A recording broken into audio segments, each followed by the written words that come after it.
करके मेरी माताओं, बहनों, बेटियों को 5 लाख रुपए का मुफ्त इलाज। दोस्तों, क्या वजह है कि भारतीय जनता पार्टी जैसी बड़ी पार्टी को भी बंगाल में ममता बनर्जी को हराना मुश्किल हो रहा है।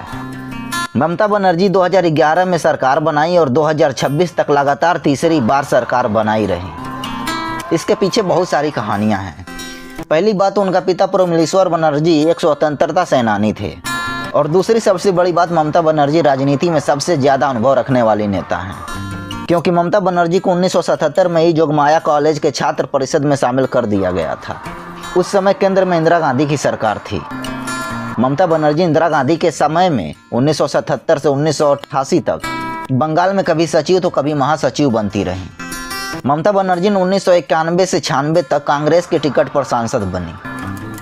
फिर उनको लगा कि कांग्रेस पश्चिम बंगाल में ध्यान नहीं दे रही है, तब उन्होंने 1997 में अपनी पार्टी टीएमसी को तैयार किया और टीएमसी के टिकट पर ममता बनर्जी को 1998, 99, 2004 और 2009 में दक्षिण कोलकाता से सांसद के रूप में चुना गया था, जिससे वह भारत के सबसे अनुभवी सांसदों में से एक बन गए।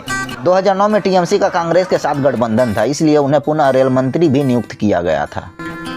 2011 में पश्चिम बंगाल में इलेक्शन हुआ, जिसमें टीएमसी ने एक ऐतिहासिक जीत दर्ज की और 34 साल पुराने शासन को अंत कर दिया।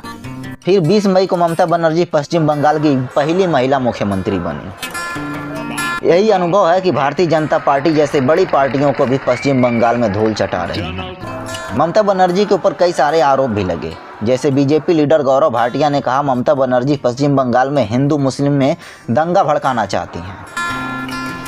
लेकिन समय समय पर ममता बनर्जी पश्चिम बंगाल में हिंदू मुस्लिम एकता को लेकर बयान जारी करती रही। ममता बनर्जी ने कहा, मैं एक ब्राह्मण हूं और मुझे गर्व है कि मैं हिंदू हूं। ममता बनर्जी को तोड़ने की कई सारी कोशिशें भी की गई, लेकिन अपने अनुभव और एजुकेशन से ममता बनर्जी बंगाल को संभालती रही। जैसे एक भाजपा नेता ने आरोप लगाया, ममता बनर्जी हिंदू विरोधी सरकार है और मुस्लिम लीग की नेता है।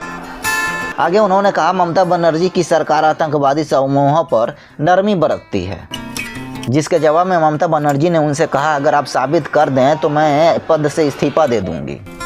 ऐसे आरोपों को सुनने से बेहतर है कि मर जाना।